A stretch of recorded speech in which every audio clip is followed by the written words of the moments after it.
अस्सलाम वालेकुम dear students, मैं हूं एडवोकेट अब्दुल रहमान और आज के अगले लेक्चर के साथ हम हाजिर हैं।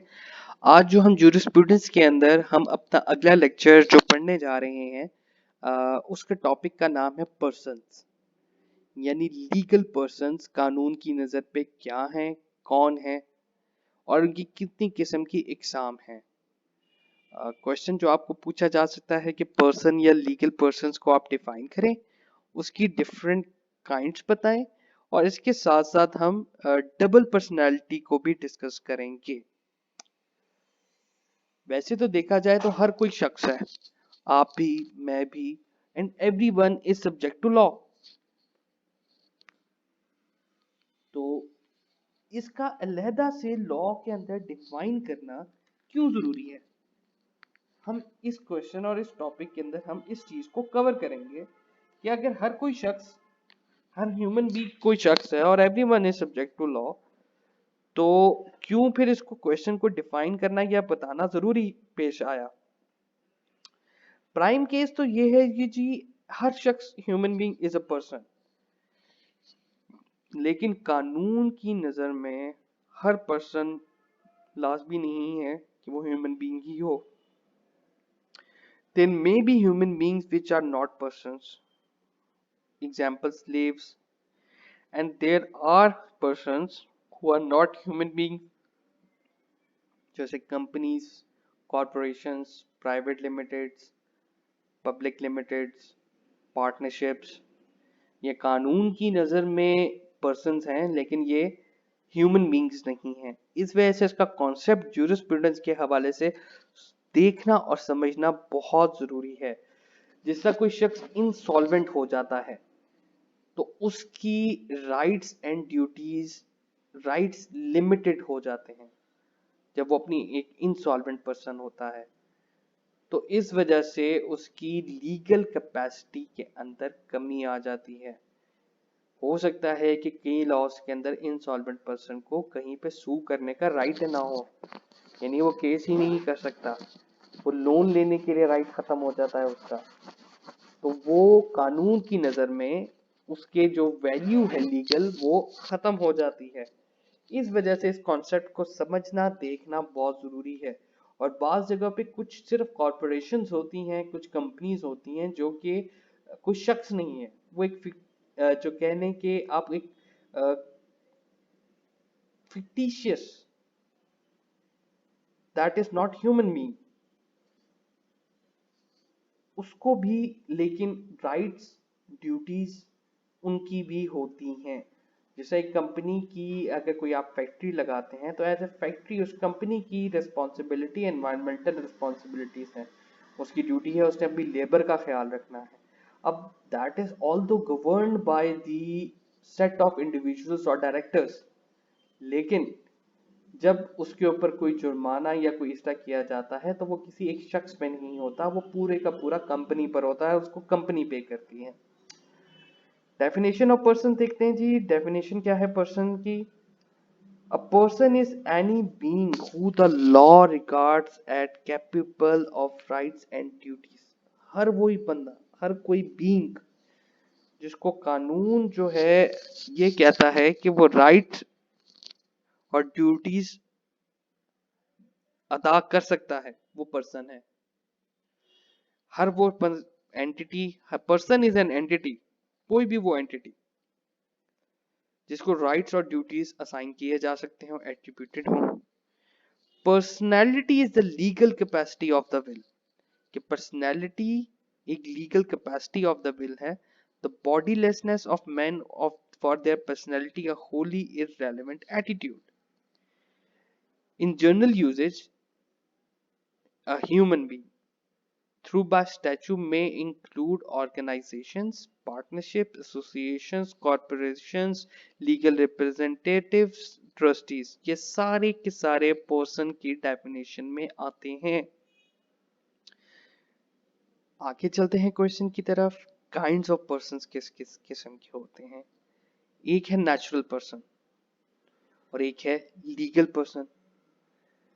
नेचुरल पर्सन की तरफ आप देखें तो human being is regarded by law as capable of rights and duties and as having status.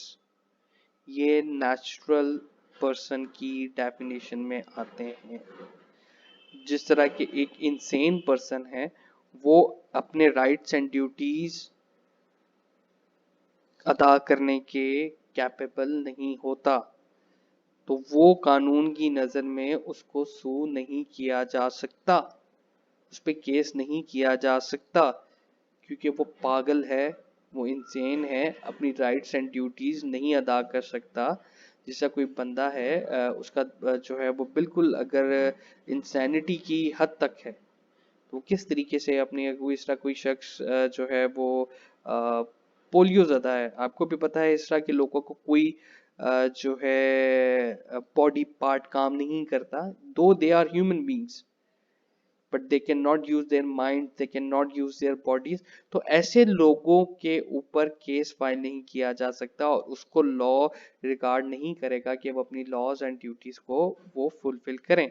ना वो शख्स एग्रीमेंट करने के काबिल होते हैं, ना वो एग्रीमेंट कर सकते हैं। जैसे एक माइनर 18 साल से कम का बच्चा, वो बगैर गार्डियन के एग्रीमेंट नहीं कर सकता। अगर वो कोई एग्रीमेंट करता है तो लॉ उसको वॉइड करार दे देगा, क्योंकि आपको लॉ के अंदर उसको पर्सन का स्टेटस जिसमें उसको राइट्स दिए जा सकते हो एग्रीमेंट साइन करने के, वो अभी नहीं मिले। और human being they are recognized by law as such in accordance with the facts. Legal person की डेफिनेशन की तरफ आए। Legal persons are being natural और इमेजिनरी, वही बात फिक्टिशियस इमेजिनरी भी हो सकते हैं और नेचुरल भी हो सकते हैं, who for the purpose of legal reasoning are treated in greater or less degree in the same what as human beings, और उनको वैसे ही ट्रीट किया जाता है जैसे ह्यूमन बींग्स को। वो पर्सन्स लॉ में तो होते हैं लेकिन हकीकत में नहीं होते। वो फिक्टिशियस हो सकते हैं, ज्यूरिस्टिक हो सकते हैं, कन्वेंशनल हो सकते हैं, आर्टिफिशियल हो सकते हैं या मॉरल हो सकते हैं। लीगल पर्सन्स की आगे अगर हम टाइप्स देखें तो किस किस्म की आती हैं? इंस्टीट्यूशंस, कॉरपोरेशंस, इसके अंदर सोल भी हो सकती है, एग्रीगेट भी हो सकती है यानी प्राइवेट पब्लिक भी हो सकती है, फंड ऑफ स्टेट भी हो सकता है। ये सारी के सारे आगे हमारे पास फर्दर टाइप्स आ जाती हैं लीगल पर्सन्स की।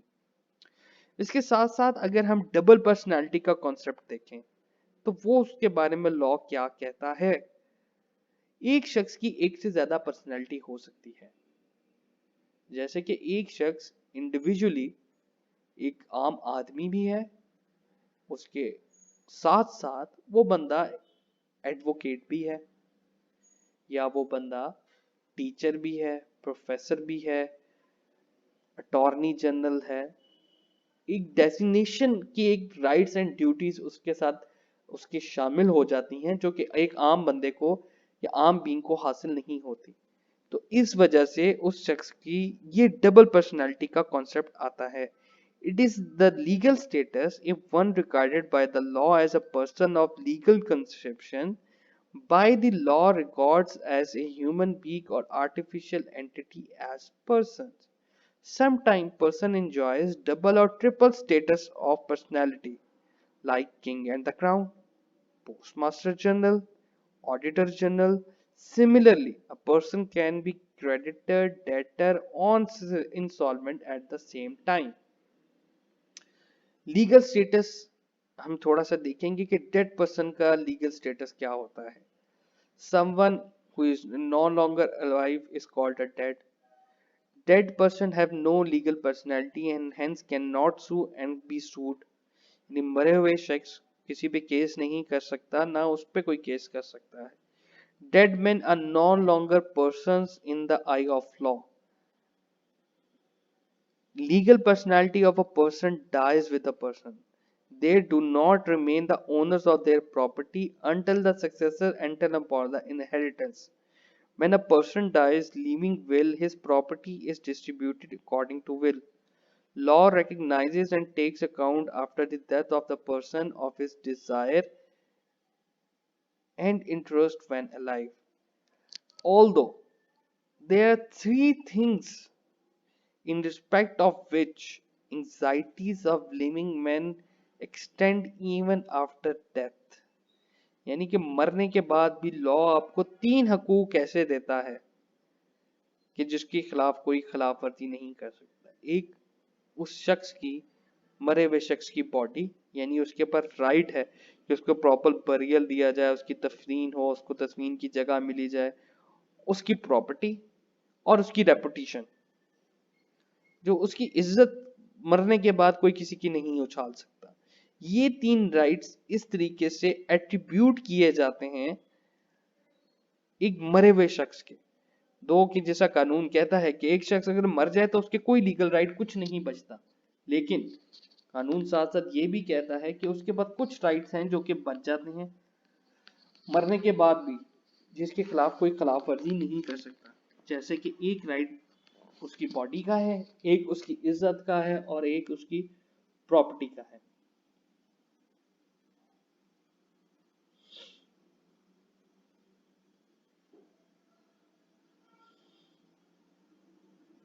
यानी कि मरने के बाद उसकी विल, जो भी वो छोड़ के गया है उस पर अमल हो, ये उसका राइट है मरने के बाद भी, अपनी प्रॉपर्टी से रिलेटेड। क्वेश्चन को जी हम यहाँ पे अपने कंक्लूड करेंगे। To conclude, the conception of personality is linked inseparably with the conception of rights। यानी कि जहाँ पे rights हैं वहाँ पे person है, personality है। Without a person और without a personality, rights को आप attribute नहीं कर सकते। Thus, one whom law does not record as capable of rights and duties is not a person। और कानून की नज़र में जो शख्स अपने राइट्स या ड्यूटीज सरअंजाम नहीं दे सकता वो पर्सन नहीं है। अगर वो पर्सन नहीं है तो इसका मतलब उसके खिलाफ केस नहीं हो सकता, ना वो किसी पे केस कर सकता है। एग्जाम्पल जिस तरह हमने डिस्कस की, minor can not enter into an agreement before attaining the age of the major. इसी तरह an insane person can not enter into an agreement, ना वो किसी पे केस कर सकता है ना ही उस पे कोई केस कर सकता है। इसी तरह इंसॉल्वेंट पर्सन की भी काफी जगहों पे लॉस के अंदर लिमिटेशंस आ जाती हैं। हमारा क्वेश्चन जी यहाँ पे कंक्लूड होता है। उम्मीद है कि आपको हमारा ये लेक्चर पसंद आया होगा। अगर इस लेक्चर से रिलेटेड आपके कोई भी क्वेश्चंस हो तो काइंडली कमेंट सेक्शन में आप पूछ सकते हैं।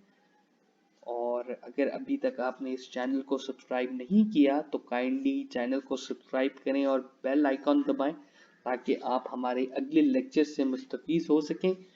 और काइंडली इस वीडियो को लाइक करें और शेयर करें। अगले लेक्चर आने तक अपना ख्याल रखें। अल्लाह हाफिज़।